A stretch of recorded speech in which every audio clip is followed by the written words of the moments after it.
नमस्कार, doctor mommy चॅनलमध्ये तुम्हा सर्वांचं खूप खूप खूप स्वागत आहे। मी डॉक्टर पंकजा पाटील साळुंखे। मी एक बालरोगतज्ञ आहे आणि एका चिमुकलीची आई सुद्धा। आपल्या या चॅनलमध्ये आपण आई आणि बालक यांना येणाऱ्या विविध समस्या आणि त्यांच्यावरील उपाय याविषयी बोलत असतो। मला अनेक पेरेंट्स विचारतात की त्यांचं बाळ दिवसभर अगदी खुश असतं, दूध व्यवस्थित पितं, पण संध्याकाळ झाली की अतिशय जोरजोरात रडायला लागतं। का बरं असं रडत असेल? हे अगदी न बघवणारं रडणं असतं। याला बेबी कोलिक असे म्हणतात। चला तर मग समजून घेऊया बेबी कोलिकला।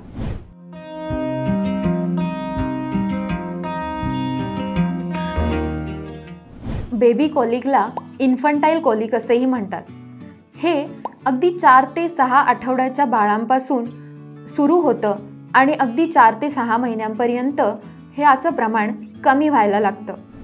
20 ते 40% लहान बाळांमध्ये इन्फंटाइल कोलिक दिसून येतं। हे इन्फंटाइल कोलिक नक्की होतं तरी कशामुळे? लहान मुलांचे इंटेस्टाइन म्हणजेच आतडे हे अतिशय कमकुवत असतात। त्यांची पचनशक्ती कमी असते, त्यामुळे त्यांच्यामध्ये गॅस प्रोडक्शन जास्त असतं। तर कधी-कधी बाळाला ओव्हरफीड केल्यामुळे त्यांच्यामध्ये गॅस निर्माण होण्याचं प्रमाणही जास्त होतं। तसेच दूध पिताना योग्य लॅच नसेल तर बाळामध्ये एअर स्वॅलो केली जाते। ही स्वॅलोड एअर जास्त असल्यामुळेही बेबी कोलिक किंवा इन्फंटाइल कोलिक होतं। या बेबी कोलिकचे नक्की सिम्पटम्स तरी काय आहेत? तर यामध्ये बेबी अतिशय जास्त रडत असतं, एक्सेसिव्ह क्राय म्हणतात। त्यानंतर बेबी लाल होतं, मुठी आवळून बेबी रडायला लागतं। अशा बेबीला कम्फर्ट करणं, शांत करणं खूप डिफिकल्ट असतं। बेबी पाय झाडतं किंवा पाय अगदी त्याचे नीज हे छातीच्या अगदी जवळ आणतं। हे झाले त्याचे सिम्पटम्स। आम्ही डॉक्टर इन्फंटाइल कोलिक डायग्नोज करण्यासाठी एक रूल ऑफ 3 वापरतो। रूल ऑफ 3 म्हणजे बाळ हे दिवसात 3 तासापेक्षा जास्त रडत असेल, आठवड्यातले 3 दिवस रडत असेल, असे 3 आठवडे हे जर कंटिन्यू राहिलं तर त्याला इन्फंटाइल कोलिक म्हणतात। आता ह्यावरती उपाय तरी काय आहेत? तर सगळ्यात महत्त्वाचा उपाय म्हणजे बर्पिंग। मी जसं सांगितलं की इन्फंटाइल कोलिक हे एक्सेसिव्ह गॅसमुळे होतं। जेव्हा बाळ दूध पित असतं तेव्हा योग्य लॅच नसेल तर बाळामध्ये जास्तीत जास्त एअर स्वॅलो केली जाऊ शकते। या एअरमुळे पोटातलं गॅसचं प्रमाण वाढतं आणि इन्फंटाइल कोलिक होतं। तर यामध्ये बर्पिंग उपयोगी आहे। हे बर्पिंग कसं करायचं, किती वेळ करायचं याच्याविषयी एक वेगळा व्हिडिओ केला आहे। तो या डिस्क्रिप्शन बॉक्समध्ये असेलच, तो तुम्ही नक्की पहा। दुसरा उपाय म्हणजे मसाजिंग, म्हणजे बाळाला गॅस पास होण्यासाठी वेगवेगळे मसाज केले जातात। यामध्ये विंड वॉक किंवा घड्याळाच्या दिशेने केले जाणारे मसाज, तसेच पायांचे सायकलिंग आणि वेगवेगळे उपाय केले जातात। याचाही एक वेगळा व्हिडिओ केला आहे। हा व्हिडिओची लिंक डिस्क्रिप्शन बॉक्समध्ये आहे, ती जरूर पहा।